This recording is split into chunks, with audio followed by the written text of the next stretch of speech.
Halo semuanya, selamat datang di video pembelajaran kami. Kami dari kelompok 3 akan membahas topik yang sangat penting dalam dunia bisnis dan akuntansi, yaitu audit manajemen dan internal audit.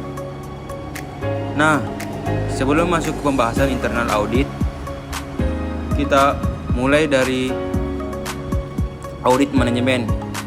Audit manajemen adalah keseluruhan proses yang mengatur kegiatan audit, mulai dari perencanaan, pelaksanaan, hingga pelaporan yang tindak lanjut. Ini biasa mencakup audit internal maupun eksternal. Adapun tujuan utama dari audit manajemen adalah memastikan bahwa kegiatan audit dilakukan secara sistematis, sesuai standar audit, serta mendukung pencapaian tujuan organisasi. Selanjutnya, kita akan membahas komponen utama dari audit manajemen yang terdiri dari 4. Yang pertama, audit planning, perencanaan audit. Di tahap ini, auditor menentukan ruang lingkup audit, risiko yang akan diperiksa, dan menyusun strategi audit. Yang kedua, audit execution, pelaksanaan audit.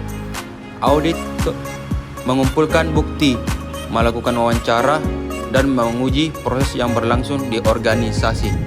Yang ketiga, audit reporting, pelaporan. Hasil audit dilakukan dalam bentuk tertulis, berisi temuan, simpulan, dan rekomendasi perbaikan. Yang keempat, audit follow up, tindak lanjut. Auditor mengevaluasi apakah rekomendasi yang diberikan sudah dijalankan oleh manajemen. Itulah tadi 4 komponen audit. Jadi, audit manajemen itu bukan sekadar proses teknis, tapi juga strategi untuk menciptakan sistem pengendalian internal yang kuat, serta mendorong organisasi agar lebih akuntabel dan transparan. Oke, baiklah teman-teman, untuk pembahasan lebih lanjut lagi akan dijelaskan oleh teman saya. Yuk kita simak penjelasan berikut.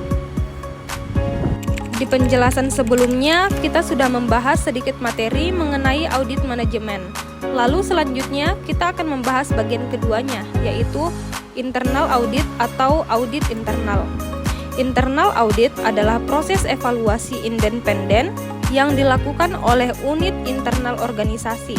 Tujuannya adalah untuk membantu manajemen dalam mengelola risiko, memastikan kepatuhan, dan meningkatkan efektivitas pengendalian internal. Sedangkan karakteristik utama internal audit adalah yang pertama, independen dan objektif, yaitu auditor internal bekerja secara independen dari kegiatan operasional yang diaudit. Yang kedua, konsultatif dan memberi nilai tambah. Internal audit tidak hanya mengawasi, tapi juga memberikan rekomendasi untuk peningkatan. Dan yang terakhir, berbasis risiko. Audit difokuskan pada area yang berisiko tinggi bagi organisasi. Setelah membahas karakteristik selanjutnya adalah fungsi utama internal audit, yaitu menilai efektivitas sistem pengendalian internal, memastikan kepatuhan terhadap kebijakan dan peraturan, menilai keandalan laporan keuangan dan operasional, dan yang terakhir mengidentifikasi potensi penyimpangan atau fraud.